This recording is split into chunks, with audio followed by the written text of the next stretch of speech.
Il referendum con la proposta di abrogazione della legge Calderoli sull'autonomia differenziata non ci sarà, ma la delusione tra chi nei gruppi di opposizione in Consiglio regionale avrebbe voluto che sul tema si esprimessero i cittadini è mitigata da un'altra sentenza della Corte Costituzionale, quella che il mese scorso aveva dichiarato incostituzionali 7 punti della riforma. È una vittoria di Pirro, possiamo dirlo, perché sì, non si farà il referendum, benissimo, ma la legge deve essere ripresa completamente, rivista, corretta e riavviata. Per cui stiamo a vedere, intanto noi stiamo a vedere cosa succederà e quando questa legge andrà in porto, se andrà in porto. La critica alla legge Calderoli non è una presa di posizione contro l'autonomia, dicono dal Partito Democratico, ma di come questa possa e debba essere realizzata. La riforma costituzionale del 2001 che ha messo in Costituzione le previsioni dell'autonomia differenziata l'abbiamo fatta noi e noi abbiamo detto fin dall'inizio quali sono i paletti entro i quali eravamo disponibili a discutere anche con Zaia di autonomia. Non tutte le 23 materie, cosa che ha stabilito anche la Corte,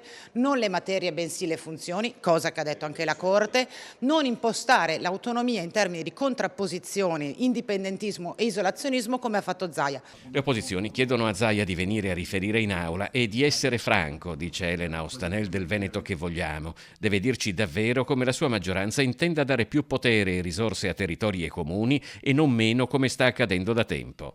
Aperture al dialogo arrivano anche da Erika Baldini del Movimento 5 Stelle. Chiaramente nel rispetto di quello che già la Corte Costituzionale ha sentenziato, ovvero il rispetto del ruolo del Parlamento, che deve essere centrale in questa fase, e anche sulle competenze da affidare alle regioni, perché non si tratta di affidare generali competenze, ma solo specifiche funzioni. Quindi sono temi di cui la Corte Costituzionale ha parlato e di cui la legge deve tener conto.